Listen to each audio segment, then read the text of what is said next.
So for inclusive marketing to work, it has to be embedded into the way that your business operates and the way your brand operates on a consistent basis over the long term. Now, whenever you're getting started, you might want to just kind of stick your toe in the water and dabble in and just kind of start trying things to get your feet wet, so you don't have to wait and make it this big formal thing. I totally get that. However, what I want you to start thinking about as you think about how to build an inclusive brand that consistently makes the people that you serve and the people that you want to serve feel like they belong with you, you've got to find a way to incorporate inclusive marketing into your business plan, into the key results that you're trying to achieve, into everything that your team is working on. Inclusion has to be focused there. It needs that level of integration in your business to be most effective and to be sustainable over the long term. So today in this episode, we're going to talk all about, and we're going to get deep. We're going to get into the nitty-gritty of this, how to incorporate inclusive marketing and serving all the customers that you want to serve, including those with identities that don't fall into what is considered to be quote unquote mainstream. We're going to talk about how to incorporate that into your business planning process so that you can drive business results, so that you can make this the way that you just do business, and so that you can gain greater revenue and make a bigger impact. So after this short break, you're going to hear my discussion with my good friend, Christina Griffin, a business planning consultant and strategist. So you're going to want to tune into this discussion. It's really actionable, really insightful, and really practical. So I'll talk to you on the other side. Did you know that most businesses only use 20% of their data?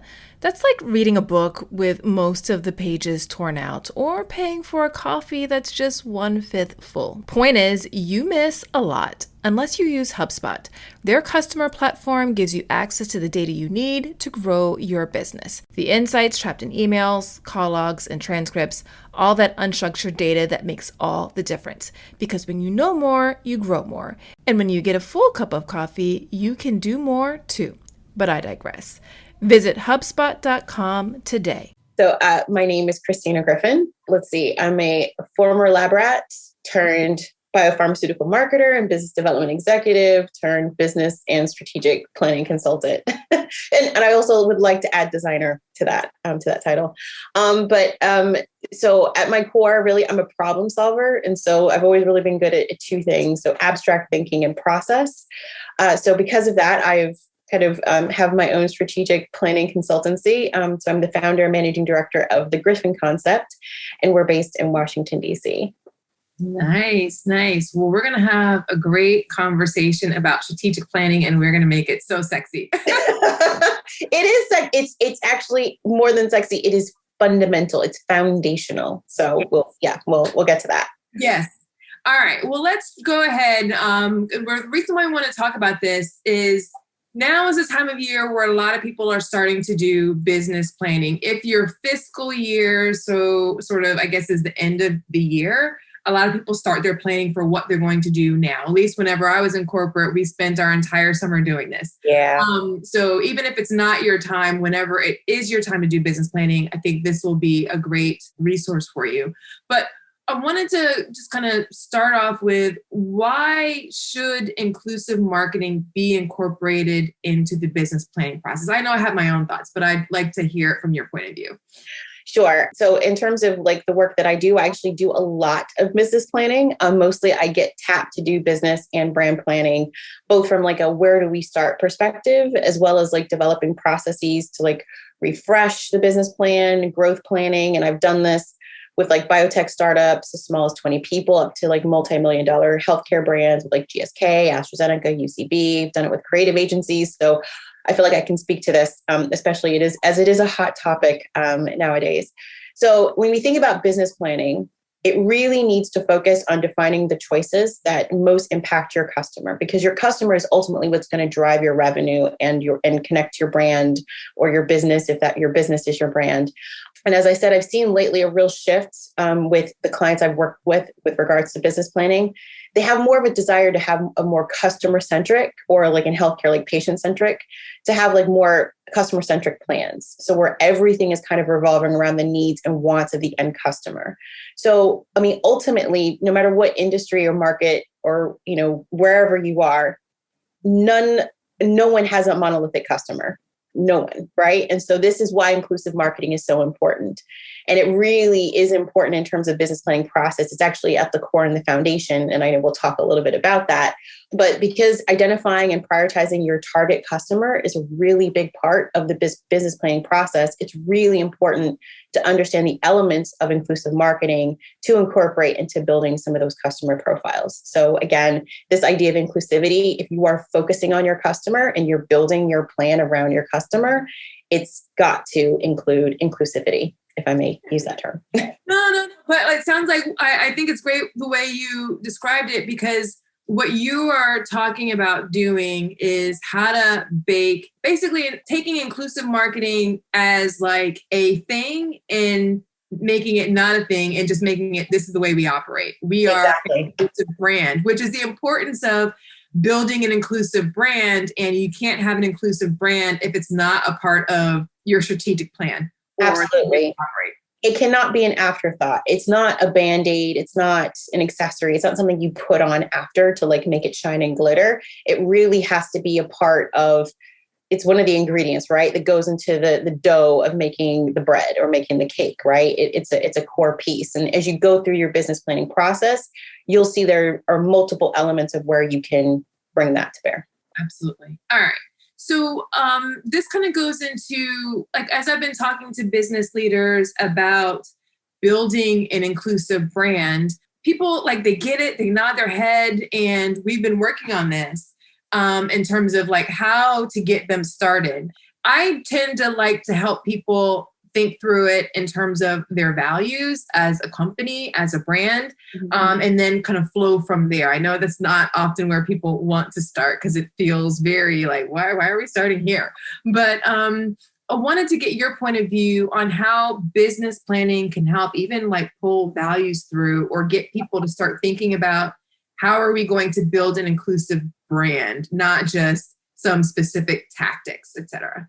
Yeah, no, you make an excellent point, because it does have to be baked into the mission and into the values. And there are some companies that do that really great. And like they do it so well, you don't even know it. Think about Disney, think about like Johnson & Johnson Consumer, like all the like the baby products, or even Coke. Like these are companies that have it baked into their mission and their values. And so what you will find that as you're going through your business planning process, your business planning is actually just pulling through. It is built from the foundation, or I guess I'm thinking like a tree using this. You think about your mission, your values are here, your business plans are actually kind of flowing out of that. Yeah. And so if you want to think about how to incorporate into your business plans, in addition to the fact that it has to connect back to the mission, is really kind of in the first steps of business planning. So a part of that process is, one, understanding your market, and two, understanding your customer. And so if you're really doing that right, then your blinders are off, right? You're looking under every rock, you're looking in every corner to understand and map the full blueprint of where you are operating as a business and who you are operating for. And if you're doing that, just in that exercise, your business is going to uncover opportunities to be more inclusive for those individuals or groups or customers who are really going to drive your revenue and ultimately your financial success. So at the beginning steps of your business planning, you're going to be uncovering those insights. And then that naturally should flow through, as you're developing your strategic imperatives, as you're developing your tactics and your initiatives, is going to naturally flow through from all of that information that you've pulled together in mapping out your market and mapping out your customer. Nice. Now you talked about like everything revolving around your customer, and within the framework that I have for building an inclusive brand, what I focus on there is customer intimacy. And customer intimacy is every brand's unfair advantage, because it gives you sort of this roadmap of what you should be doing And it gets you thinking about inclusivity, because inclusivity is really about serving your customers better, right? And understanding the unique and various needs that they have. And I know you have a framework, and we're going to go through that in a little bit, but what are your recommendations on how to make sure that people are putting that customer as like the center of their universe, so they can develop that degree of customer intimacy that will inform what they need to do from a business planning standpoint? Yeah. So, I mean, again, this really just kind of comes down to part of the process is really uncovering those insights. So, I mean, there's kind of these natural marketing frameworks that you use, right? So think about like segmentation, targeting, and positioning, right? And so you start with really kind of segmenting your market and your customer and really understanding. And this is not a top line exercise of, women of a certain age who live in a certain part of the country or the world or whatever the case is. I mean, you're building like actual like detailed profiles around your customers, really understanding what motivates them. There's a lot of behavioral science too with regards to, if you think about customers and even inclusive marketing. It's not just about what they do or what they say they want, but it's almost even kind of, in terms of how they think and how they feel, how they want to feel. Because you're right, there's like this intimacy that you can build. There's kind of you think about going, into positioning. There's a place in the mind of the customer that you can really own. And again, that really comes from a fundamental understanding of the customer. Now, business planning, a lot of times we look at that as being a very inward thing. It's like, okay, this is my business. I need to take a look at my business and kind of think about it in a vacuum. And remember, I said before, you have to have the blinders off, right? You got to like actually open yourself up, which means you're probably going to do a little research, right? You're going to have to do a little digging and a little bit of work, because when you're doing business planning, even though eventually you come to this very centered my business focus, it actually has to come from a place of looking at what's happening in your particular industry and your market, what's happening with your competitors, what's happening even in the world of your customer. If your customers are living in a certain part of the country or the world, what's happening to them, right? What's affecting them? You have to kind of start very big and broad, and then eventually kind of bring it back to your business. Got it. No, that makes perfect sense. All right. Now, as you're getting to a point to where we're building an inclusive brand, right? We're incorporating into our plans. We're writing it down, or it's an extension of our values. We're developing a deeper degree of customer intimacy. This might be new for a brand in terms of how they operate. Like, it might be a big change for them. And change can be hard from a business standpoint. Change is hard, period, as people. But layer that on to, this is something that we're changing in a new direction for our brand and the next evolution of it. How would you recommend that leaders help shepherd their team through this process? Because I think it's going to be, for some people, very foreign to what they're used to. So it's one thing to have a plan. It's another thing to get people to like break out of what they're used to doing so that they can actually follow through and pull the plan through. So what do you advise people to do? So I think there's kind of multiple pieces to that. So I'll try to break this up into bullets. So what leadership can do. So one, leadership, as I think I said before, like the business planning flows out of the mission and the vision and the core values. The leadership sets that, right? So leadership really sets those mission, the vision and the core values. Business planning is something that's kind of done bottom up. If you want to think about, mission, vision down, business planning up. And so for leadership to set that mission and vision, and to the point you had made before, making sure that we have inclusivity in kind of baked into the DNA of the company, in our mission, in our vision, in our core values, that will automatically it should be kind of pulled through in terms of the business planning process. I think the second thing is really in terms of when we're thinking about, because I know that there are a lot of people who may think, as I'm building my business plan and I have to come up with these strategic imperatives, do I have to have a strategic imperative that's really focused in on inclusion? Well, not necessarily. So one of the things that leadership can do is really ensure that inclusion is one of the outputs of the business plan. So inclusion is really an output of growth, right? And so most business plans are really focused in on maintaining or growing business, most of them growing business, right? And so when you think about growth, we're talking about, whether it's expanding your offerings or investing to deepen engagement or even adding in different customers. So if you really want to focus on growth, you really need to have inclusion baked into that growth strategic imperative, right? And so there's another way. If you have a growth strategic imperative, which you should, that means that you have inclusion kind of baked in as part of that. So kind of included as part of the strategic drivers that come out of that imperative. Or even if we think about, key performance indicators or metrics that we're going to be looking at. So there could be an expectation set by leadership that we need to see some inclusive strategic drivers or KPIs coming out of those plans. So here's an important distinction, and we're going to dive into your framework in a second. But I've talked to some business leaders, some students, and I know that there have been some people who experience the frustration of they want to take their business in this direction of building an inclusive brand, thinking about including more people, thinking more about belonging. But there has been some resistance from the team that already is there because some people feel like because of not just what's going on within companies, but what's happening in society at large, that diversity, inclusion, and belonging is being shoved down their throats. Mm-hmm. Maybe it goes against their values. They just don't get it. They don't understand it. That's something that shouldn't be ignored. It is something that needs to be dealt with. On the other hand, as we think about enrolling people into this process, when you're connecting inclusion to a growth imperative, sometimes that is the language that some people need to get the light bulb moment to click, to see that it's not necessarily something that's political.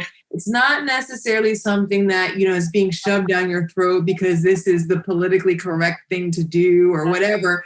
And I'm saying these are attitudes that people have, that I've seen people write about, that I've seen people talk about. But whenever it's positioned as this is a growth lever, I think it takes away, for some people, some of the negative stigma associated with diversity, inclusion, belonging work. And I think that can make it, I don't want to use the word palatable, because it's not like we're trying to make everybody feel good. We're trying to enroll people in the process. So I think for people to get enrolled, they need something more concrete versus this is a morally good thing to do. Because if they're not there emotionally, mentally, morally, whatever, they might not feel like they're going to get on board. But if it's like, oh, we're going to make more money because of this, and this is the right thing to do for the business. Okay, yeah, I got it. Yeah. So I'm going to say something that is very unpopular. And so, we worked at one of these companies together. So I know what I'm about to say. The P word, profit. It's a very bad word. It's a very unpopular notion, but at the end of the day, businesses have to make money, right? And as I said before, customers drive your revenue. A lot of companies want to think, I drive my revenue, right? By the products I put out there, or my services, or the pricing. No. You drive costs. You can control your costs. What you can't control is your revenue and what your customers or your clients buy. They control that. Right. At the end of the day, all businesses need revenue and they need to make money. And you're absolutely right. At the end of the day, and I've seen this, I will use Pepsi as an example. I didn't work at Pepsi, but I had a friend who worked at Pepsi, and he was telling me about this campaign that they had. It was around Mountain Dew. And they were trying to expand Mountain Dew. They were trying to grow Mountain Dew because they feel like they had tapped out the market, right? They're like, we got like the skater kids and the punk kids, and like, yeah, we got those, but we need to actually grow. So how do we grow? Well, we need brown kids. We need Latinos. We need African Americans. Well, they don't drink Mountain Dew. How do we get them to drink Mountain Dew? So it was kind of one of those things where it naturally kind of turned into a diversity and inclusion, right? How do we bring these other communities, these other populations into the fold? And how they did it was, doing their market research and identifying that actually people of African American and Latin descent, they don't really like green drinks, but they really like red drinks. And so if you remember, what was it, like Red Alarm or Red Alert Mountain Dew, that was actually created with diversity in mind. That was created for a particular market, right? at the end of the day, you're absolutely right. The diversity and inclusion, whether, it feels good or it doesn't feel good, it has to be tied to the bottom line. And everything that goes into business planning, and we'll kind of get to that with the process, at the end of the day, it's metrics. At the end of the day, it's forecast, it's P&L, it's what we can measure. It's ultimately what's going to grow our business, keep our business, hurt our business. And all of that is measured in dollars or pounds or euros or, wherever it is that you live. And so ultimately, if you are looking at your customers and you are finding an opportunity for inclusivity, and that ultimately is going to be good for your business, then that's something that may make it a little bit more palatable. But at the end of the day, as we'd said before, going back to the patient-centric or customer-centric point of view, your customer, because they drive your revenue, they are the most important thing. And so if you understand your customer, the whole spectrum of your customer, again, no base is a monolith. Not even neo-Nazis, and it sounds crazy, not even all neo-Nazis are the same, right? They don't all like the same things or want the same things. You really have to understand the spectrum of your customer base in order to be inclusive of all of the customers that you have, the customers you want, in order to create a plan that is going to meet that need and ultimately get you to the outcome that you want to get to. Yeah, I like that. And I want to just say, some people might hear what your example about Pepsi and their desire to market to brown kids and Black kids and be like very angry and upset and feel like it's exploitative. The thing that I want you to take from that is, if that example bothers you, the important thing that take from it is the process that they went through. They started from a point of growth and they said, okay, who can we target to grow? And if you think about if you use a strategic question, how do we grow our brand? And think about the people who aren't using your brand today, but who could be great candidates to use your brand. And then you get to know them, you develop a deep degree of intimacy for them. You will identify how to best serve their needs to get them to buy from you. That's the thing, is think about that process, because it's a process that is proven and it's worked, and you can use it for good. And it grows your revenue, and they did grow double digits, I think, as I believe. I don't remember the exact number. Again, it wasn't business I worked on, but. Right. All right. Well, we keep alluding to this framework. Let's go ahead, and I want to walk through this business planning framework that you have, that people can be using to help incorporate inclusivity into their brand. I mean, what I'm about to say is not rocket science, so apologies if you feel condescended to. But ultimately, business planning framework, I mean, you can put in less steps or more steps. I really define it as 5 steps. So the first one is really defining the market opportunity and your brand vision. So like where we are right now, and like why we're here. So a lot of this, again, is going to be driven from the company vision, from the company mission. We've got the brand vision, our core values. Ultimately, it's really kind of understanding the space we're in. So remember, I talked about, starting big and being very holistic. What is the actual market opportunity? So whether we're thinking about our business, thinking about a product, thinking about a brand, where is there white space in that particular market, to kind of narrow down those opportunities. What's the competitive landscape look like in terms of our competitors? So those are kind of areas, and you can see where the stars are really where when we start thinking about inclusivity and making sure that we're looking with an inclusive lens. These are kind of the places where we can do that as we're looking at the broadness of the market or the narrowness of the market, as we're looking at those opportunities, even as we're looking at our competitors and what our competitors may be doing from an inclusive standpoint. The next step is really discovering insights about the market and your customers. And so this right here is probably the most important. I know that this is what we've talked about, being very customer centric, but really digging in and understanding your customer. Who are those individuals that we're trying to reach, and what do they need to see and hear, right? What do we want to be to them? How do we need to engage with them? So that requires really understanding their unmet needs, kind of understanding what the segments of the market are, who are those segments that we're actually going to be prioritizing, and again, building those profiles. And they need to be rich and robust. It's not just, Mary, who's 35 to 45 and lives in the suburbs. We want to kind of build a richness there, right? It can be Mary, or maybe it's Bob, or maybe it's, a person who sees themselves as like in the they, them.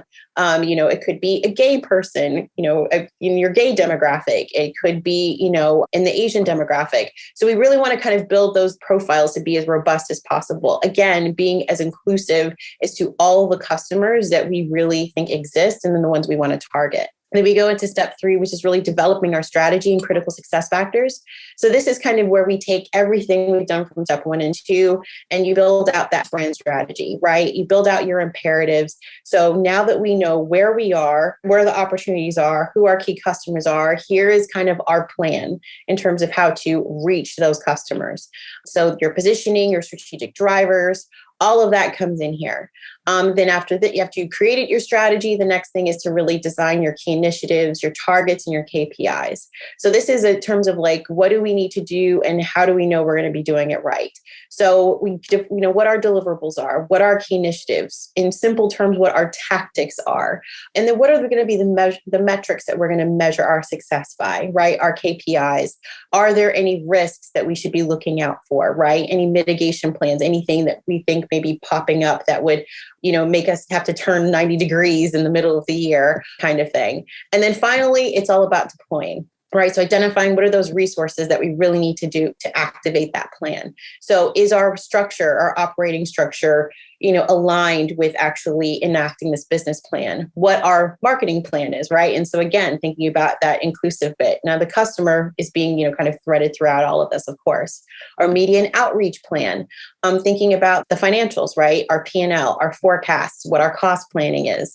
That kind of gets down to the bread and butter. We think about like business, but all of this, again, being very customer centric, kind of being very much led by what the customer wants, what the customer needs, how we want to engage with them, and really kind of identifying all of those different areas where we can make sure that is included in this business planning process. Yeah, I like this because it provides people a roadmap of how to go through and think through this. It allows people also to bring their team along with them to think about the rigor of what goes into this and help them to sort of co-create plans that make sense for growing the business. And it doesn't kind of feel like you said, top down, this is what we're doing and deal with it, right? It's both top down from a value standpoint, but it's aligned, and it's bottom up from a team as they're creating it. It's like, okay, this is how we're going to grow. I love that. And because it also provides, I guess, a natural next step to how to make it part of people's daily work that you can hold them accountable to and measure them. It's not like you have to make sure that every piece of photography that you put in there is inclusive by blah, blah, blah. Like, that can be something that feels like you're forcing it in, but whenever it's connected to very specific things that you have in the business plan, it's not a far stretch of how can we incorporate inclusivity and measure them into your values.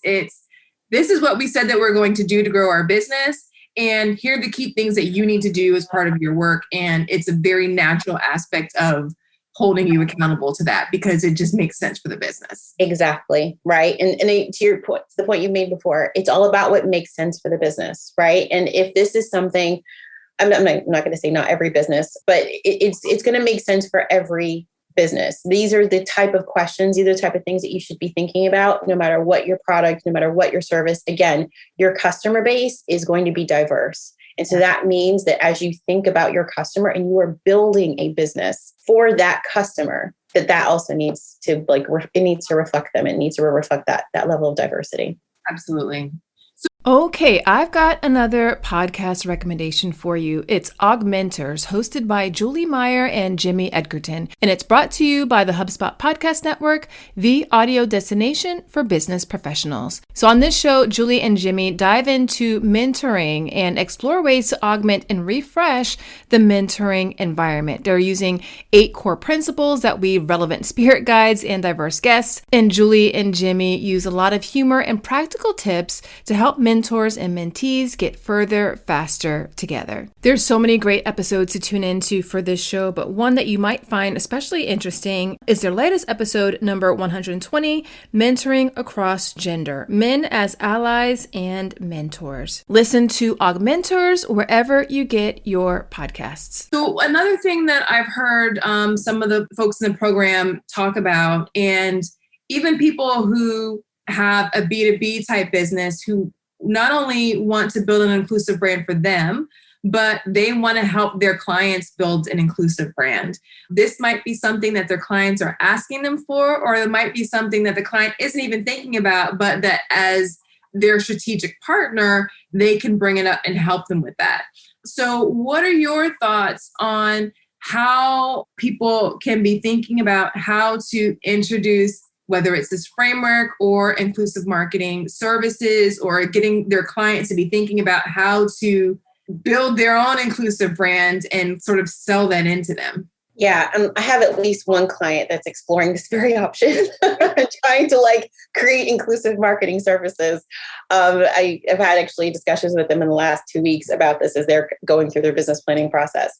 Yeah, so I'm going to sound a little bit like a broken record, but it's true. Is it you can bring everything back to the customer. So if you are a business and you're working with another business and you want to make sure that they are including inclusive marketing, or that they are, you want to open that door with them, talk to them about who their customers are, right? And what their customers look like. And, because again, that's really what it all comes down to. We're not trying to build inclusivity because, again, all of our customers are, white guys named Brad from Rhode Island. That's, every single business, whether you're, again, service, product, no matter what it is you're selling or providing, you have a diverse customer base. And so I think if you can help them understand their customer, then that is a way to open the door around inclusive marketing and kind of, if you want to start doing inclusive marketing service, it's all very, very customer based.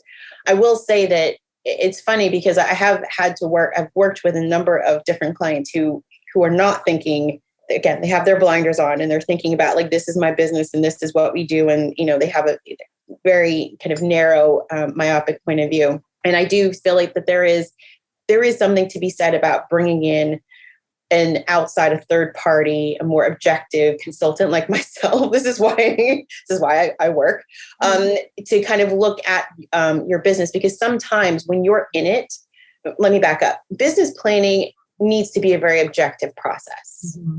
You need to look at it dispassionately, right? And a lot of people, if you're too close to your businesses, and I have worked, I'm working with a small biotech right now, it's 50 people, and they are in their bubble, right? They cannot get outside of their bubble. And sometimes when you're really close to it, it's kind of hard to see outside opportunities where you feel really emotional, you feel very attached. Business planning has to be a very detached process. And sometimes it can help when third parties kind of come in and help you look at it, with the blinders off and look at it, outside of the lens that you're looking at. So if you are thinking about trying to help someone with inclusive marketing, bring it back to the customer, bring it back to the customer and the bottom line. Again, those two things are very connected. Customer and revenue, very much connected. And if you can connect those dots, sometimes they will allow you to they'll say, okay. And they'll maybe kind of, back off of their emotional attachment a little bit to what they want to do and understand that there is more opportunity when you think a bit bigger and a bit broader. And it sounds like also a great starting point, because we're elevating and keeping the customer in the center, is helping them define who that customer is. Yes. I think a lot of times a brand will get so used to focusing on who they think their customer is. And not to say that their customer is somebody different, but they might have too narrow of a definition of who that customer is. So in your process of figuring out, okay, how can we help them be more inclusive? I think a great starting point is to expand their horizons about who their customer is, who is an ideal candidate for their products, services, and experiences. And once they help them expand and think through, oh, it's not just this one person, it's not just A or B, it's A, B, C, D, and X, Y, and Z. Exactly. Oh. Yeah, exactly. Because they may be right, right? Like they may be right in focusing on that one customer, but they're not all the way right, right? They're here, but they're missing the rest of the street. That's like, no, you're right, but you could be more right, if you will, right? If you can add in more of that. And again, sometimes it's harder for when you're in it to kind of focus in on those customers because you have something in your head, to your point. And this is, again, you look at that business planning process in part 2, like 1 and 2, is all about getting outside of your company, getting outside of your head and like seeing like what are really all the possibilities and all the opportunities.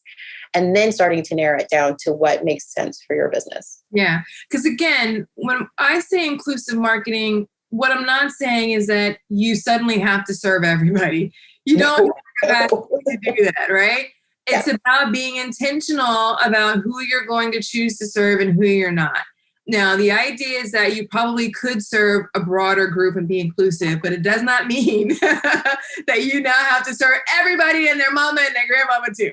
Right. And that's where the prioritization comes in, right? That's where the segmentation comes in. It's like, you can have 10 segments of potential customers out there. Yeah. But if you look at your product and your service, you say, actually, it's these 3. Maybe I was just focusing on that one because I thought that one was my sweet spot when actually it's 3 out of the 10, right? Yeah, you're right. It's not about being everything to everybody. You've got to stay in again, this is kind of where the mission and the vision, because everything, you want to stay in your sweet spot. Right? If you do chocolate, don't try to do gummy bears, right? Don't go gummy bear people. You do chocolate. Great. Do that. Like, focus in on your sweet spot, but also understand that the type of people who are going to like chocolate, there's not just one type of person that likes chocolate, right? And then making sure that you are including all of those people that you feel like are going to be the right ones that you want to connect to your brand or that are going to have a connection and you want to engage. Yes. And I think you used a very important word, intentional. Everything about business planning is intentional. None of it is an accident. It is all on purpose. It is all with purpose. And it is all kind of focused in on a tailored outcome to get to, I know the P word, profit. To get to profit, that everything in that funnel is that's leading to. But it is incredibly intentional, and your inclusive activities and your inclusive marketing is no different. A good example of what we were talking about is like staying in your lane, but just expanding who you're talking to. There was this New York Times article that I loved. It was talking about how the craft beer market is expanding beyond only marketing to white dudes with beards, right?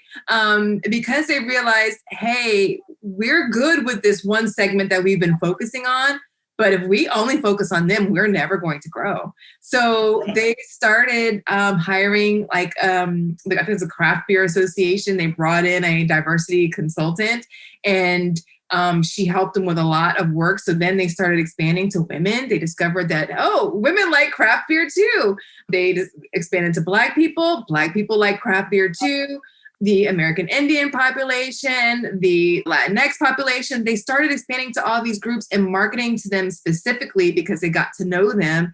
And they started seeing really great results. And the consumption of craft beer for all of these groups rose significantly just because they started marketing to them. Yeah. It's expanded who their product could be for beyond what they were currently doing. And it just had really great results. Right, exactly. And, and some of those people, some of those women were probably already drinking craft beer, right? And some of those Black people were probably already drinking craft beer. But when you start to set that intention and be intentional about including them, in terms of like whether that is marketing campaigns or social media, or even in terms of like, again, like some of the initiatives that you put forward, it makes it, then you have the opportunity to even expand into those people who may not have even thought about craft beer, but who's thinking or like in terms of the type of customer they are exactly the type of customer you want. they maybe just didn't look like or have the profile that you thought they would. Right. So just one other thing on this, and then I want to move on because there's so many other things I want to make sure. So I did a research study, the representation in marketing, what your customers want you to know. And there was a verbatim that came back. I think it was from an older white male who was not married and he didn't have any kids. And he's like, I've got a lot of disposable income and nobody markets to me. And he was just like, I'm waiting. I've got all this money. I'm just sitting here waiting for somebody to like see me and market to me. And like, here, I've got it all for you. Right. Right. And I think that a lot of customers feel that way. I'm like, you're only going to get my money if you act like I exist. And then, once you cater to me and like, then I'll be your customer. I'll be loyal to you. Exactly. Yeah. Okay. How do you advise people? Because again, business planning is fantastic. And I remember going through it, we put together this really crackerjack plan.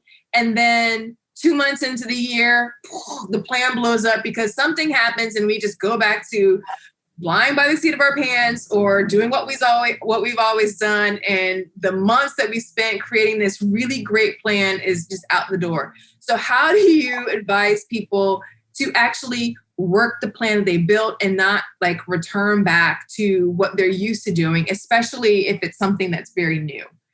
Yeah, no, it's a good question. So people ask me all the time of like, business planning and they want to blow it up in the middle. Don't do it. Don't do it. So let me just kind of speak to why it's important to not do that. And then I can kind of speak through the process that I like when I explain to people, or actually kind of how I help them. I kind of help them future proof their business plans, if you will. So I'm a military brat, Sonia, as you know, and there's an expression, my dad uses it constantly, P&E, plan and execute, right? That's kind of like the thing in the military, plan and execute. It's very applicable to any business, right? So you plan and you execute. You don't just plan and then plan some more and then plan again, right? Because you're constantly, then nothing ever gets done. So the whole point of the business planning process and why, again, you take this holistic view, you have to be objective about it. You have to be intentional, sometimes ruthless about what you're focusing on. You go through that, you have to trust that process. Right. And I think that even and I'll get to this in terms of like how you do the business plan, like you have to trust that process and you have to trust it enough to execute on it.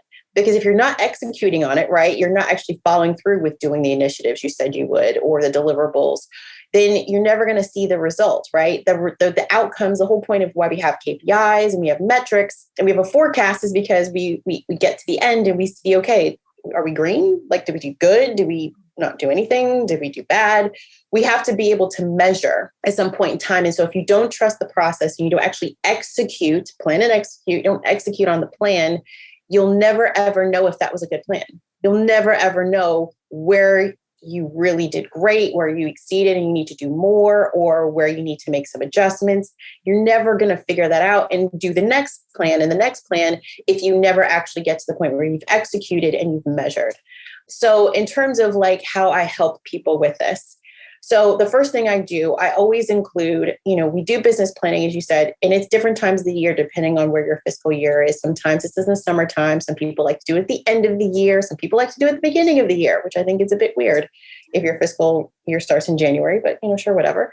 What I always include are at least quarterly reviews, right? So having almost like a KPI scorecard that once you finish your business plan, you have all your KPIs, you need to have a one snapshot, right? A one place you can go to kind of see, yes, we're tracking, we're doing well on this. I use a traffic light system like red, yellow, green, right?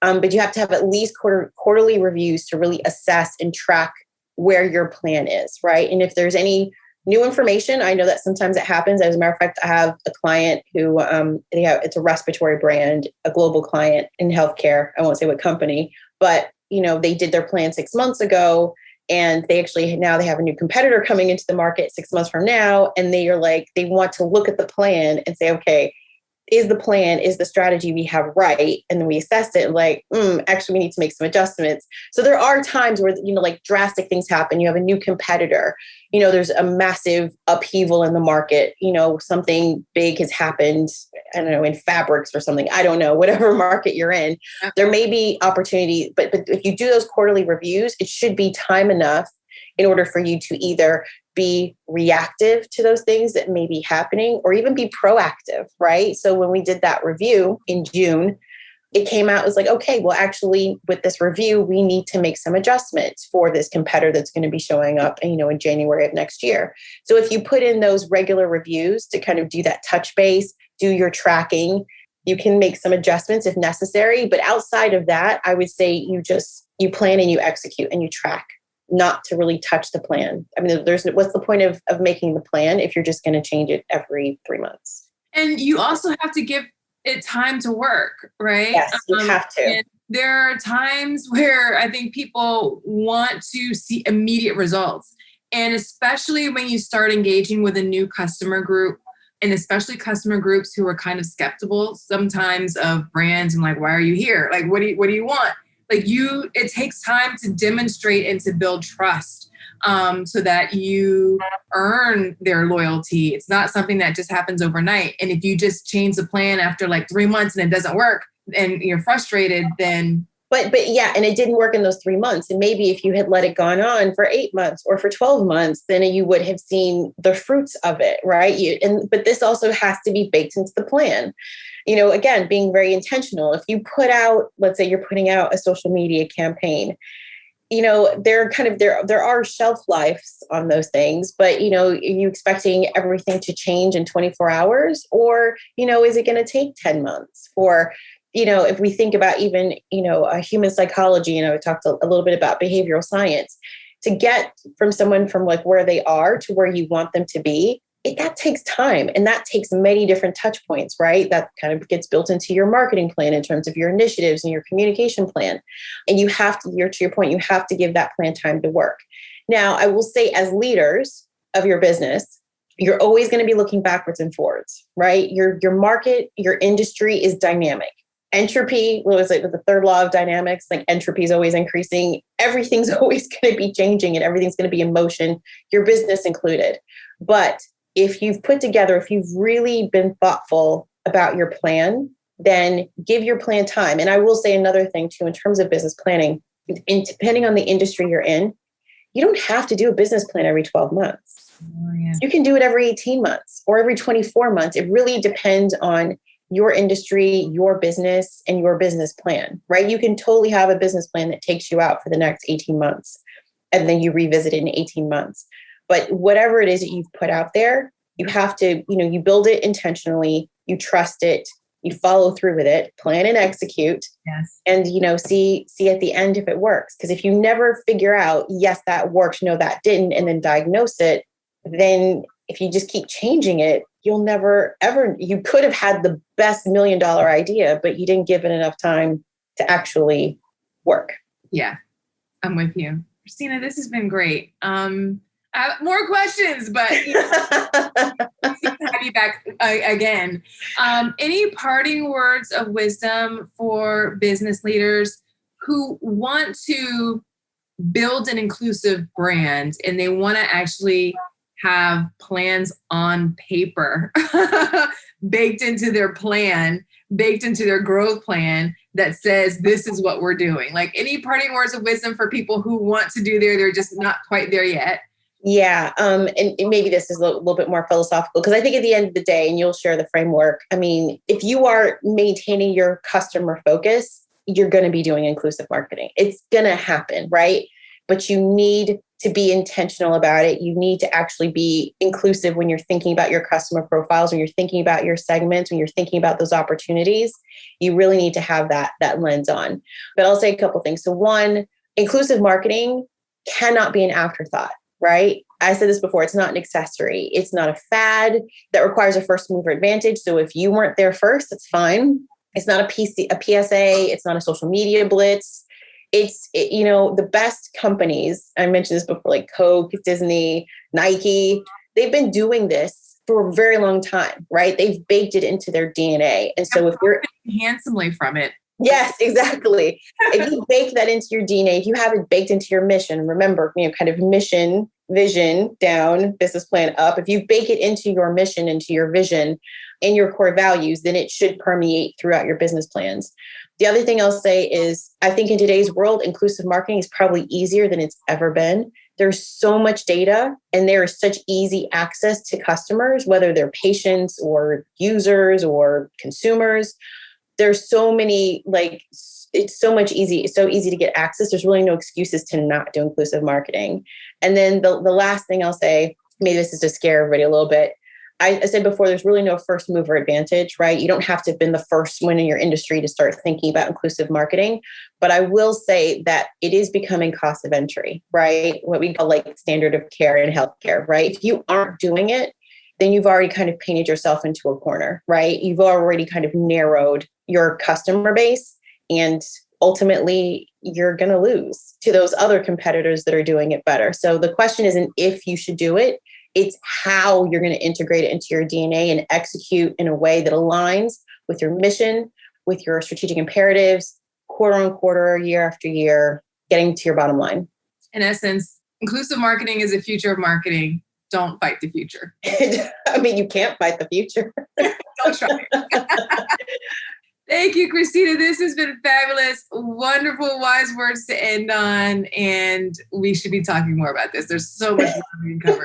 There's so much more business planning. I told you it's controversial. It's boring. It's fun. It's like you get to ask all the questions. You get to answer the questions. Yeah. And going back to what you said initially about making it sexy, you said making profit is sexy because you can do that.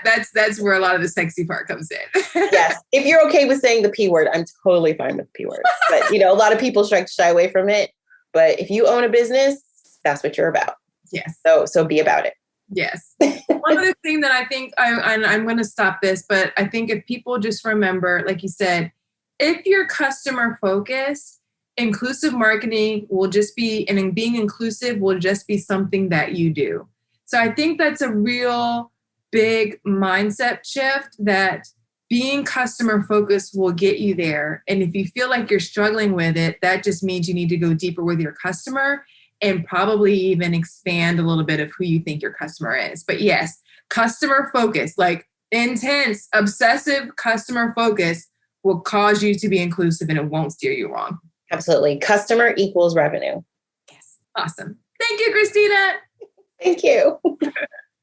All right. I hope you enjoyed that discussion with Christina as much as I did. I will drop a link to the framework that she walked to into the show notes so you can access it easily. And I'm super curious to hear about any takeaways you had about basically being inclusive. You're going to be inclusive naturally if you're focused on your customer.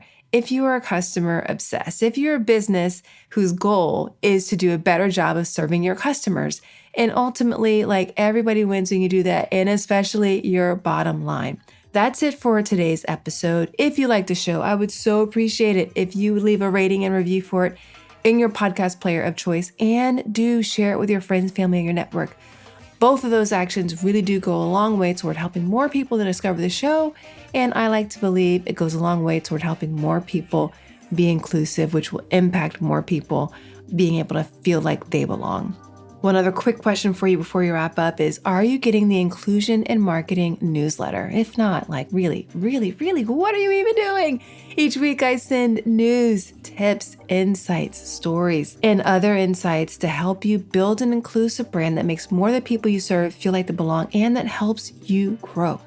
Go to inclusioninmarketing.com/newsletter to get signed up. I will also drop a link to it in the show notes for you so you can access it easily. Until next time, remember, everyone deserves to have a place where they belong. Let's use our individual and collective power to ensure more people feel like they do. Thanks so much for listening. Talk to you soon.